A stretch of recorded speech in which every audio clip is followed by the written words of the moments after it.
Salut la compagnie, on se retrouve aujourd'hui pour parler du chapitre 93 de Dragon Ball Super, et je pensais pas qu'on arriverait là, hein. Qu'est-ce que le temps passe vite quand on s'éclate. Non, je déconne, c'est de la merde. Bon, j'exagère évidemment, mais faut reconnaître un truc, c'est que là, on est quand même pas en train de vivre les moments les plus passionnants de Dragon Ball, parce que on se retape le film Dragon Ball Super Hero en version manga, et déjà le film en lui-même était pas incroyable, il faut le dire clairement, il y avait beaucoup de choses qui n'allaient pas à droite à gauche, et par contre, ce chapitre-là, en fait, cet arc-là, c'est l'occasion pour Toyotaro de réparer les choses qui n'ont pas été appréciées dans le film, parce que il y a une sorte de recul. Le film est sorti, on a été en salle pour certains, on s'est donné un petit peu, on a donné notre avis sur les réseaux sociaux, Toyotaro a dû le voir aussi, il a dû se faire sa propre opinion et également regarder ce qui se passait sur les réseaux sociaux à propos de ce film, et il en a tiré certaines conclusions, et il a changé certaines choses pour qu'elles soient un peu plus cohérentes, ou même pour apporter un peu plus de logique à tout ça, je vais en parler, parce qu'il y a certaines choses qui ont été ajoutées ici qui permettent de rendre l'arc plus cohérent, plus intéressant, même si ça reste quand même, voilà, hein, je sais pas pour vous, mais j'ai quand même hâte que ça se termine, mais on va quand même revenir dessus. Alors déjà, un truc qui a été ajouté, c'est tout le passage avec Broly, où en gros,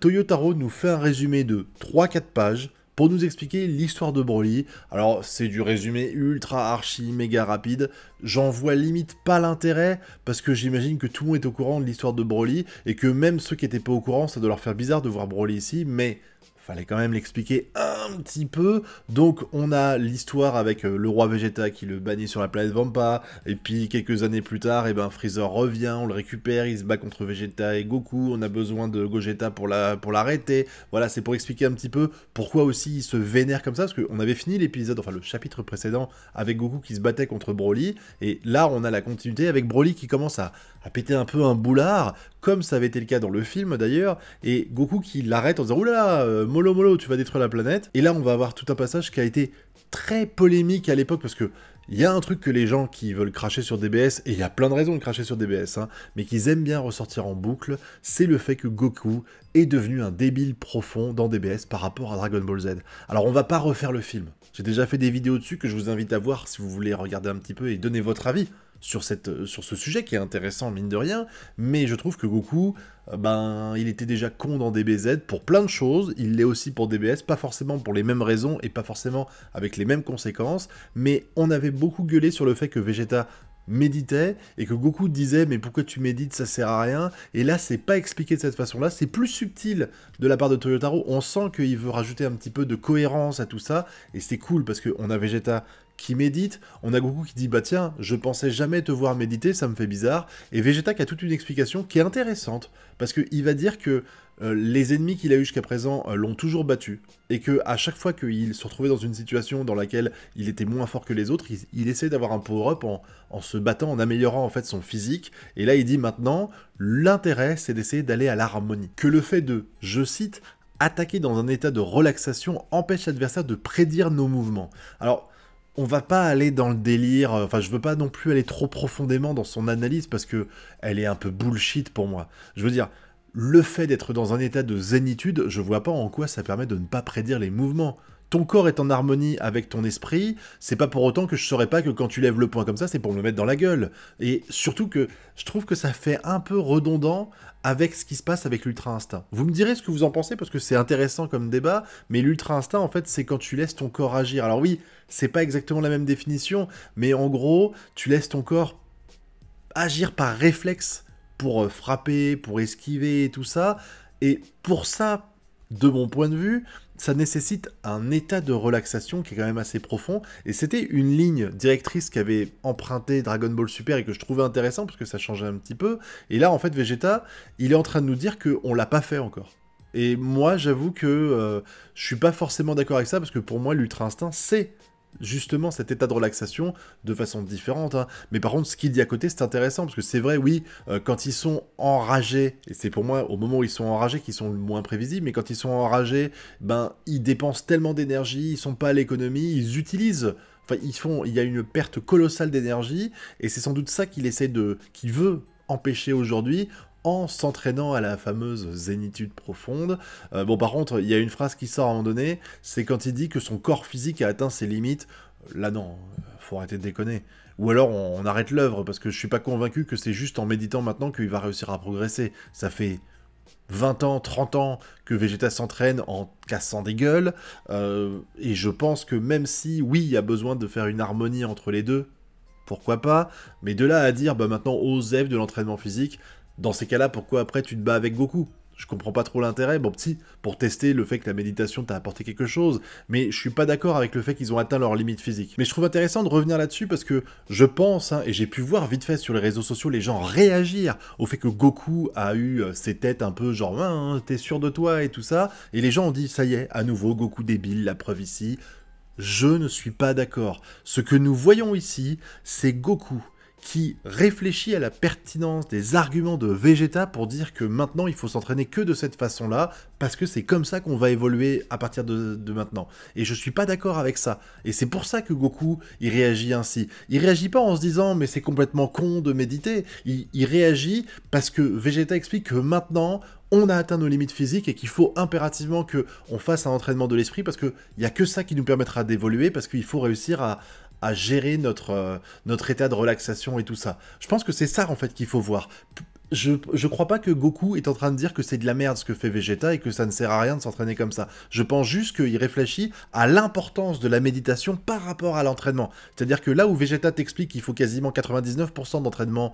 spirituel, Goku, lui, va pas être d'accord sur ces 99%. Et le souci que j'ai avec ça, c'est que derrière, Whis arrive en disant « Bravo Vegeta, t'as tout compris, j'espère que Goku comprendra bientôt comment ça marche. » Et je trouve qu'en fait, c'est l'auteur qui est en train de rendre Goku débile, non pas parce que Goku joue au con ici, mais parce que Whis, c'est un peu le sacro-saint mec qui sait tout sur tout, et que du coup, en adoubant ce que dit Vegeta, ça rend Goku idiot parce que lui n'est pas persuadé que ce que Vegeta dit est vrai, alors que Whis, qui sait tout sur tout, dit qu'il a raison. Donc là-dessus, je pense que les anti-DBS se sont donnés à cœur joie pour interpréter ça comme ça. Moi, je préfère le faire de cette façon-là, parce que même moi, je remets en question l'entraînement de Vegeta, et je pense que même si on demande à tous les anti-DBS qui t'expliquent que Goku est un débile profond, si aujourd'hui, pour avoir des power-up, que ce soit pour Goku, Gohan, Vegeta, Piccolo et compagnie, il suffit juste de se mettre en méditation et de réfléchir à soi-même, je suis convaincu qu'ils seront pas d'accord avec ça. Donc eux aussi remettent en question ce que dit Vegeta et qu'ils auraient la même réaction que Goku. Voilà, je voulais préciser ça parce que il y a plein de raisons de taper sur Goku. Il y en a plein, et sur DBS en général. Mais je trouve que des fois, les anti-DBS choisissent vraiment mal leur combat et mal les sélections de sujets pour dire DBS c'est de la merde pour cette raison et cette raison. Vous avez un éventail tellement large de choses sur lesquelles vous pouvez taper, pourquoi vous tapez sur les mauvaises choses? En tout cas après ça, on a un petit combat cool entre Goku et Vegeta, très rapide, que j'ai bien aimé, mais on va surtout revenir à ce qui se passe du côté de la Terre avec Piccolo Bulma qui essaye d'appeler Goku et Vegeta qui répondent pas parce que Whis il s'est dit que son sceptre il servait à rien, il l'a posé sur le côté. En même temps, s'il n'y avait pas ça, ça aurait été dommage, parce que du coup, on n'aurait pas pu avoir le fameux power-up qui va arriver pour Gohan et Piccolo, et du coup... Alors, je vais revenir sur ce qui s'est passé dans le film, parce que c'est la même chose ici, mais Piccolo qui vient voir Dende en disant « Tu peux me donner un power-up ?» et Dende qui fait « Bah non, mais en fait, je vais lever le P Shenron et il va t'améliorer !» Moi ça me tue ça. En plus on voit pas comment c'est fait ici, à moins que j'ai raté la page, mais je crois qu'il dit juste qu'il va updater Shenron, mais qu'il explique pas comment il va faire. Voilà, il dit je vais l'update, voilà, ah merci c'est réglé, et puis direct tu repars sur Terre, on n'y est pas parce qu'on est en hauteur, vous avez compris, on descend pour aller voir Bulma afin de faire un vœu, il va faire le fameux vœu pour devenir plus fort, pour libérer son potentiel, et Shenron qui va dire je t'ai donné un petit truc en plus. Voilà, et puis il va y avoir les 2 vœux qui vont être gâchés, ce qui est complètement con quand on réfléchit un tout petit peu, parce que, imaginons que là, il y a vraiment un danger avec Gamma 1 et Gamma 2, parce qu'ils savent pas en fait où ça en est, et Piccolo sait pas si le potentiel qu'il a été libéré suffira à les achever. Il aurait fallu ne pas faire de vœux, comme ça les Dragon Ball étaient partis dans la nature pour 4 mois au lieu de 12, et du coup on pouvait les faire revenir plus vite. Puis là en plus ils ont fait les vœux, je crois, les fesses plus fermes et enlever un peu les pas de doigts de Bulma, c'était le moment un peu drôle, je reparlerai des moments comiques parce qu'il y en a eu qui étaient cool, mais du coup ils oublient de faire revenir Goku et Vegeta sur Terre. Bon, ça va permettre d'améliorer de toute façon, de mettre en avant Gohan et Piccolo du coup va retourner sur la base de l'armée du ruban rouge, et il va se faire sélectionner pour kidnapper Pan, et c'est là-dessus qu'on va se finir avec Piccolo qui trouve que c'est une merveilleuse idée de décider de faire kidnapper Pan pour forcer Gohan à se battre et à libérer à nouveau son potentiel. Ils sont en route en avion, et en gros, on avance très lentement. J'ai un peu peur que là, on est au minimum 3 chapitres au moins, je pense. Dites-moi ce que vous pensez, mais je pense qu'on est encore parti sur 3 chapitres pour reparler du film Dragon Ball Super. Je trouve ça un petit peu trop. C'est vraiment super long. Même Toyotaro, il doit se faire chier parce qu'en fait, il a quasiment aucune liberté créative ici. Il se contente juste de répéter ce qui se passe dans le film en corrigeant un petit peu les erreurs qu'il a fait. Mais sinon, c'est pas passionnant à suivre. Je pense qu'il en a conscience aussi. Et là, il y a eu quand même des passages, je vous dis, intéressants avec les petites modifications. Il y a eu par exemple le passage où on voit Goten, qui est surtout Trunks